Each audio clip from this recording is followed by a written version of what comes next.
I would really like to see us take another look at language level tuple and variant, Oh, especially in the context of something like pattern matching.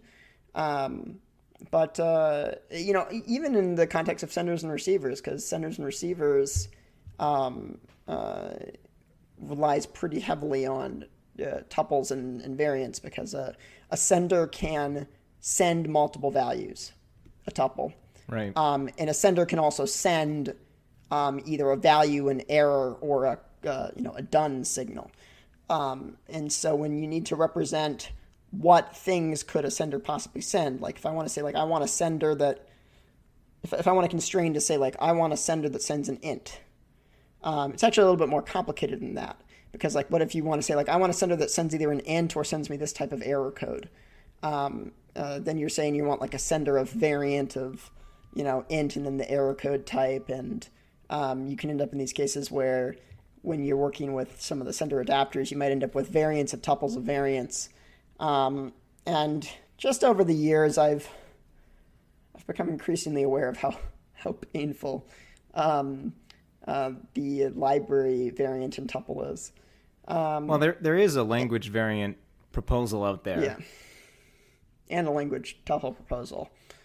I was initially supposed to give a talk internally to a research group on Friday, but then we ended up switching topics at the last second.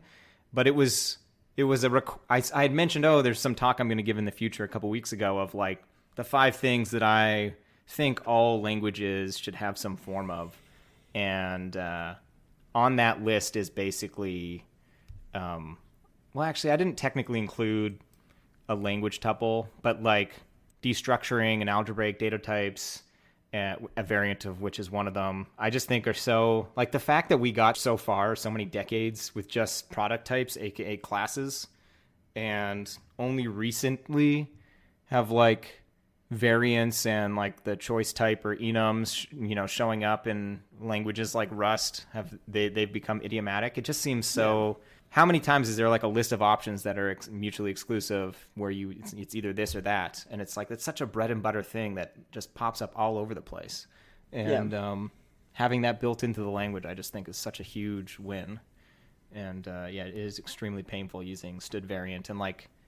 I mean, I think if we'd had a notion of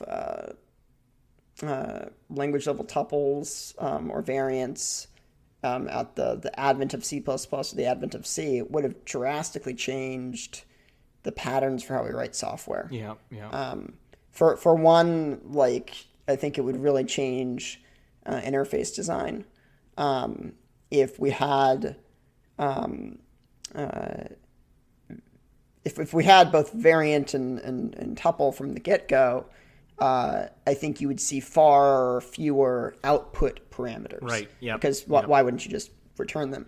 Obviously, if you're doing something sort of pass by pointer, where if it's not value semantics, then yes, you might need to have output parameters, or if you want to give users control over where the whether the thing is returned in the stack or whether it's just some memory location that's written to, you might still want that. But I think in a lot of cases, you would just have the far clearer sort of functional semantics where all of the inputs are just inputs, or all the function arguments are just inputs.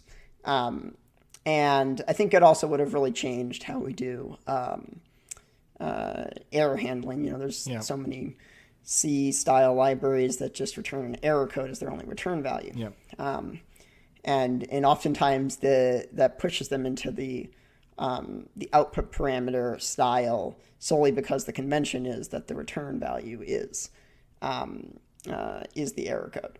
And it might have led us to more creative ways of returning errors than just error codes, which I think often become problematic for libraries because you end up with, I remember HPX, which is this parallel runtime I worked on for many years. We threw exceptions, but we had an error code mechanism under the hood, sort of based similar to std error code, and so we had an enum of all the different error types that could be thrown. and I forget the name of the particular error code, but we had some like vague one, like invalid input or something like that, and it was like 50% of the errors that could be produced by the whole code base was like invalid input. And if you got that one, there might be a descriptive string telling you like a little bit more about what happened, but it's, if you just look at the error code, you'd be like, what does this mean? Like, I don't know what this means. I got to go look it up in the doc. It doesn't tell me anything useful. Yeah. And CUDA is also like that. But in CUDA, there's no way to encode a specific error code message. You just get the code out of the API. So if the API gives you back CUDA error invalid value, you just have to go look up, what does that mean?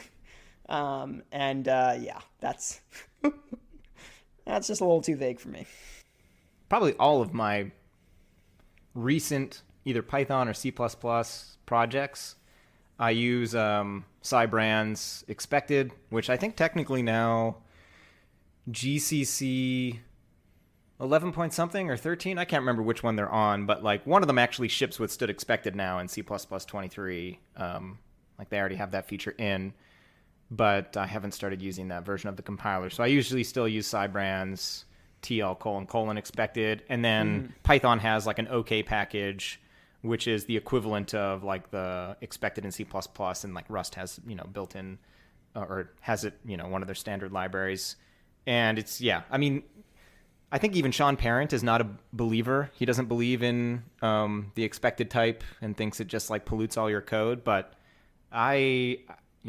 for little small projects and games that you're designing, like where, exceptions, you don't really need exceptions in my opinion. Like you're got some function that's trying to calculate something, and it's either going to be like a list of, like you said, like an enum of it's either this happened or this happened or this happened, or you get the correct result, and being able to just return some error message or the correct thing and then unwrap that where the call site happens is just so phenomenally like useful, and it's just easier for my brain to reason about. It's more declarative, in my opinion. Yeah, that'll be exciting talk. Is that going to be recorded and online, or? I think it'll be recorded, and I think it'll be online. And I'm also doing a C++ Ask the C++ Committee question panel, but it's just me and Zach Lane. Oh, that'll be fun.